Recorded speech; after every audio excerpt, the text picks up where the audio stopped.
Cela semble à peine croyable et c'est pourtant ce qui est imposé aux élèves dans plusieurs établissements du Vaucluse. L'inspection académique y applique le plan Vigipirate à la lettre. Résultat, les écoliers se promènent avec des sacs plastiques.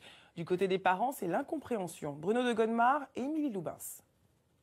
Ces enfants ne rentrent pas des courses avec leur mère. Comme tous les matins depuis un mois, ils se rendent à l'école avec ces drôles de sacs.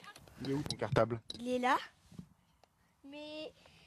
Mais notre vrai cartable, il est resté dans notre classe. C'est en effet la consigne donnée à la 60aine d'enfants de cette école du Vaucluse. Conséquence inattendue du renforcement du plan Vigipirate suite aux attentats de janvier. Voilà, le cartable de mon enfant, juste depuis le 8 janvier. Les parents ont donc dû improviser sans vraiment comprendre. On voit pas ce qu'il y a dedans, ils sont pas transparents. Puis ma fille est au collège et puis au collège, ils fouillent pas les cartables. Je sais pas, à cet âge-là, je trouve que c'est un petit peu ridicule. Je vois pas trop l'intérêt et la différence entre un sac à dos et un sac en plastique. Ils ont un sac qui porte quelque chose à l'école. À Rustrel, la direction a suivi à la lettre des consignes de l'Éducation nationale adressées début janvier. L'inspectrice académique rappelait dans un mail les mesures de sécurité à suivre sous le plan Vigipirate et adressait ce conseil.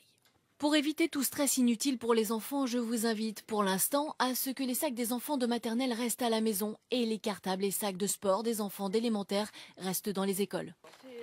Un conseil, selon l'inspection, adressé uniquement pour faciliter les rentrées en classe. L'idée, c'était de simplifier le travail des enseignants qui devaient regarder les cartables à l'entrée des classes. C'était simplement une idée de simplification. Très rapidement, les cartables ont fait leur retour dans les autres écoles du département. Sauf ici, dans ce petit village du Luberon. L'inspection promet que dès cette semaine, l'excès de zèle sera corrigé. Dans l'actualité internationale, en bref et en images, 10